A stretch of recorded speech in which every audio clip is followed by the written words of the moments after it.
Hey everybody, this is Brian from PNB Homesteading, and I want to give you an update for the propagation bed for this week.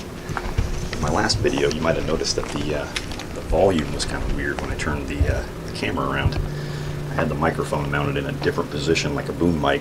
It was facing that direction, so it didn't pick up too well my description of what I was talking about. So I thought I'd give you another update for this week.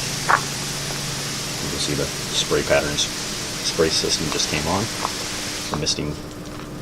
Okay. So what I was talking about in the other video was that I was so impressed with it, Paul had pointed out to me, is these little guys are blooming. You can see they're actually taking off enough to where they can actually set flowers, put out buds. So I thought that was pretty impressive. Since I'm facing the other direction today from under the deck, I thought I would give a description of the progress. So this was the Clone X rooting hormone, and that rooting hormone did not do well at all for the currants. As you can see, there's maybe 2 that survived out of all those cuttings. So we will definitely not be using the Clone X on the currants next year, but they look to be doing okay for the variegated Wagala. So that's something we could probably take a note and try again on another type of bush, because I will be doing different propagation next year of different bushes, because I'll have plenty of variegated Wagala and currants based on just this year's propagation. So this one here was the take root, I believe it was called take root, dry rooting hormone for the variegated Wagala. And here's the currants that had it down through here. And they seem to be pretty healthy. There's a lot of currants that survived, and I put roots on actually new growth. You can see from all these they're popping up. We have had some losses. I mean, there's one here, there, in between.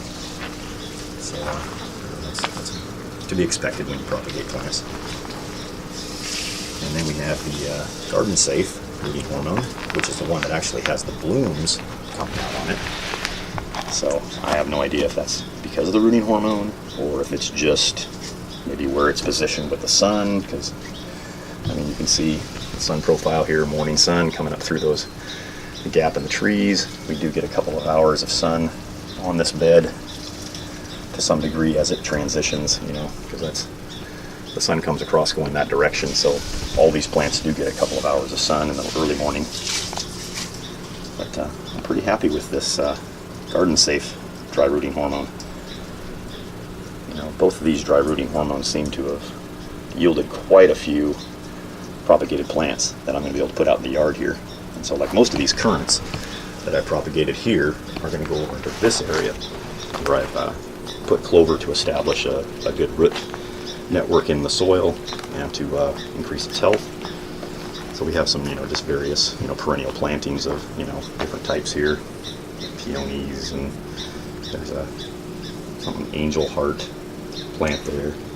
We're going to plant a bunch of currants in here, and then I'll put in a sprinkler system over here to mist and shoot water out this way along. We have our bamboo here, and so we're going to have currants all through this area, along with I've got comfrey down in here too. The comfrey's struggled a lot. I mean, this area has always struggled over here because it doesn't get a lot of water. We've never really maintained this area of the hillside, so that's one of the things we want to improve. Is we want to have basically this is going to become a currant patch, all red currants. So that way it'll be easy for harvest, so we can just come out here when the red currants are ready. We'll come out and pick those. And then we do have 2 seaberry bushes down here. And then we have a blueberry bush down there. Then I'm probably going to transplant that blueberry along with the blueberry that's back over behind over here to the upper yard to give that more of a shaded profile, so it doesn't have the burning sun, because you can see the leaf burn down there on the blueberries. They definitely do not like to have that hot afternoon sunburn on them.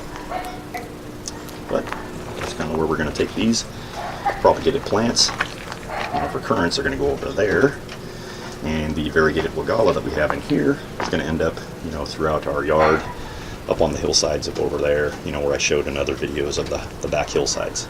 So, well, that's kind of it for the update for the propagation bed.